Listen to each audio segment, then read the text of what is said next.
प्रिय छात्र और छात्राएं, कुछ विशेष जानकारी। ये जो वीडियो आपको एक ही पैसेज पर 5 वीडियो दी गई है और इसमें 5 स्पीड है, 80 की, 100 की, 120 की, 140 की, 160 की। तो पहले आपको 80 की वीडियो देखना है, जिस पे वीडियो में मेरी नोट्स डिस्प्ले हो रही है। उस डिस्प्ले नोट्स के माध्यम से आपको उसका होमवर्क करके व्हाट्सएप के माध्यम से चेक करवाना है। फिर आपको होम प्रैक्टिस करना है और करने के बाद 80 की जितनी भी वीडियो, जितनी प्लेलिस्ट में हमारी पड़ी हुई हैं, सभी को टारगेट करना है। और फिर 100 को करना है, फिर 120 को करना है, फिर 40 करना है, फिर 60 करना है। मतलब सारी प्लेलिस्ट से आपको क्रम से, सीक्वेंस से, लो से हाई की ओर स्पीड बढ़ानी है और बार बार प्रैक्टिस करनी है। इस क्रम से अगर प्रैक्टिस करेंगे तो आपकी 160 तक स्पीड मेंटेन हो जाएगी, जो ये सभी परीक्षाओं के लिए पर्याप्त है। Ready, start. उप सभाध्यक्ष जी, संघ लोक सेवा आयोग यानी यूपीएससी देश का सबसे प्रतिष्ठित संस्थान है, लेकिन दुख के साथ कहना पड़ता है कि समय समय पर यूपीएससी के द्वारा जो दिशा निर्देश दिए जाते हैं, जो शर्तें रखी जाती हैं, उनसे गरीब और ग्रामीण छात्रों को, उम्मीदवारों को काफ़ी कठिनाई का सामना करना पड़ता है।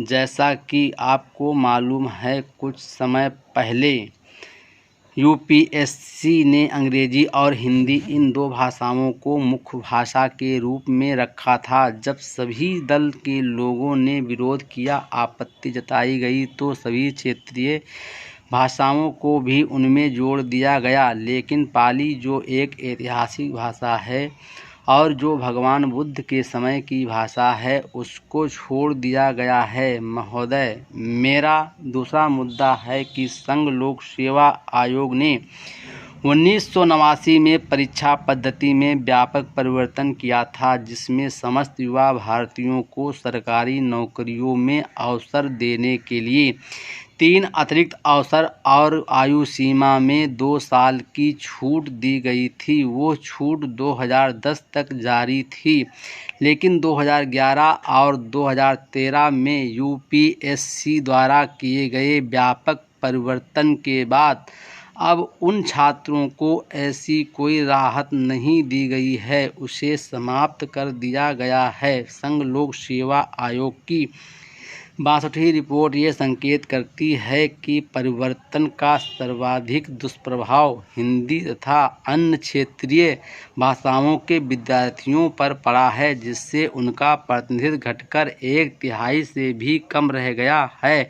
इससे ग्रामीण उम्मीदवारों के भविष्य पर खतरा पैदा हो गया है। भारत की सर्वोच्च परीक्षा में संघ लोक सेवा आयोग द्वारा नई आवश्यकताओं के अनुरूप स्वयं को ढालने के लिए किए गए इतने व्यापक परिवर्तन के बाद भी ग्रामीण भारत के लाखों युवाओं को 1989 की तर्ज पर अतिरिक्त अवसर एवं आयु सीमा में छूट न देना चिंता का विषय है। हमें इस विषय पर गंभीरता के साथ विचार करना होगा, तभी इन विद्यार्थियों को कुछ राहत मिलेगी और ये तनाव मुक्त होकर अपनी आगे की पढ़ाई जारी रख पाएंगे। अतः हम आपके माध्यम से सरकार से मांग करते हैं कि संघ लोक सेवा आयोग के सभी अभ्यर्थियों को 3 अतिरिक्त अवसर और आयु सीमा में 3 वर्ष की छूट दी जाए।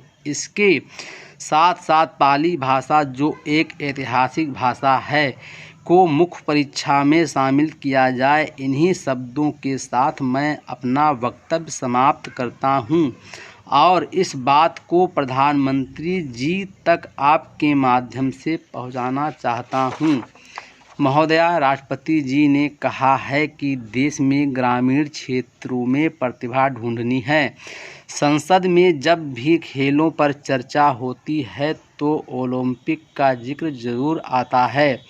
अगली बार के ओलंपिक खेल ब्राज़ील में होंगे। महोदया, आप तो तब मौजूद रही हैं और आपने सदन में खेलों पर चर्चा भी कराई है, जिससे पता चलता है कि हमारे देश में खेलों की क्या स्थिति है। सदस्यों द्वारा खेलों पर चर्चा के दौरान अक्सर यह जिक्र होता है कि चीन ने 88 पदक जीते। यहाँ तक कि जमैका और कीनिया जैसे छोटे छोटे देश भी 20 से 30 स्वर्ण पदक जीतते हैं।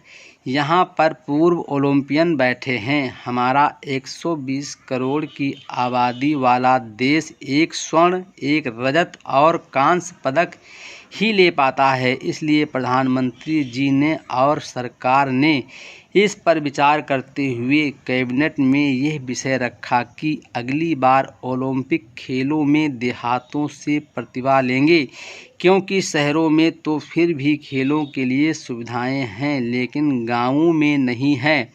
इसलिए देहात से निकलने वाले खिलाड़ियों के लिए राष्ट्रीय प्रतिभा खोज योजना बनाई, जिसके अंतर्गत खिलाड़ियों की प्रतिभा को निखारकर उन्हें दुनिया के पटल पर रखा जाएगा। ये अगले ओलंपिक खेलों की हमारी सरकार की तैयारी है।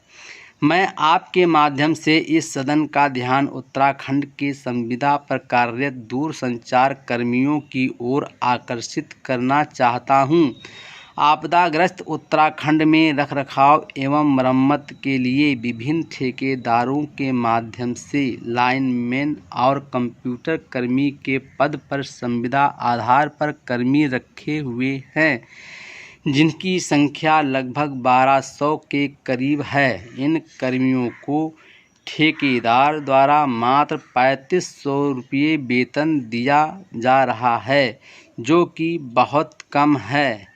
विषम भौगोलिक परिस्थितियों में कार्यरत इन संविदा कर्मियों के वेतन में पर्वतीय भत्ते सहित शीघ्र बढ़ोतरी आवश्यक है, जिससे ये अपने परिवार का पालन पोषण कर सकें। 7000 वैज्ञानिक आंगनबाड़ी के प्रोजेक्ट हैं, जिनमें लाखों महिलाएं काम कर रही हैं। उनका कोई न्यूनतम भत्ता नहीं है। उनको न्यूनतम मानदेय दिलाने के लिए हमारी तरफ से आपके माध्यम से सरकार को निवेदन कर रहा हूं, क्योंकि आंगनबाड़ी में काम कर रहे बच्चों और महिलाओं को न्यूनतम मानदेय नहीं मिल रहा है। वो सरकार के अन्य काम भी काम करती हैं। इसलिए मैं आपके माध्यम से फिर कहना चाहता हूँ कि ये छोटी सी चीज़ है। आंगनबाड़ी की महिलाएं गांव-गांव में पहुँचती हैं। हमारे क्षेत्र में उनको 3000 रुपये मिलते हैं। Full stop.